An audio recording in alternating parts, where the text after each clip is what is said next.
नागपुर महानगर पालिका ने विश्व पर्यावरण दिन के मौके पर बड़े पैमाने पर वृक्षारोपण कार्यक्रम आयोजित किया है। इस कार्यक्रम को मनपा जन सहयोग से करने जा रही है। मंगलवार को मनपा मुख्यालय में महापौर की अध्यक्षता में एक नियोजन बैठक हुई, जिसमें शहर के प्रमुख एनजीओ के सदस्य उपस्थित हुए।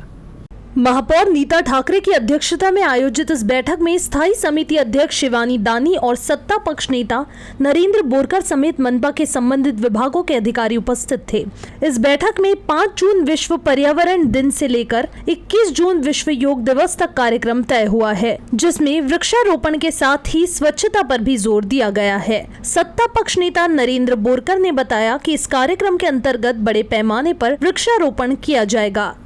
जून महिना हा 5 जूनले काही झाडं लावून नंतर ज्या पाऊस सोडून 17-18 जुलैपासून ह्या ड्राईव्ह घेऊन आपण ह्या कम से कम 1 वर्षा पुरा ड्राईव्ह करून आपण हे झाडं पुऱ्या नागपूर शहरात लावले पाहिजेत याची प्रक्रिया करून आणि या झाडापैकी आपण असं यात केलं आहे की सोबत झाडं तर लावणं आहे, आपण मेंटेनन्सचे आम्ही टेंडर काढला आहे की ते झाडाचे संगोपन झालं पाहिजे की फक्त झाडं लावून होत नाही, या झाडाचं संगोपन झालं पाहिजे, याचं मेंटेनन्स बी आम्ही ठेवणार या टेंडरमध्ये केलं आहे आणि जास्तीत जास्त झाडं लावून नागपूर शहरामध्ये वृक्षारोपण मोठ्या प्रमाणात झालं पाहिजे हीच आमची प्रामाणिक यश करून। मनपा ने शहर भर में 10,000 पेड़ लगाने का निर्धार किया है। पेड़ लगे और वे जीवित रहे, इसे लेकर मनपा पेड़ों के मेंटेनेंस का एक टेंडर भी जारी करने की तैयारी में है। सत्ता पक्ष नेता ने बताया कि भाजपा ने अपने नगर सेवकों के लिए उनके प्रभाग में पेड़ लगाने का लक्ष्य सुनिश्चित किया है।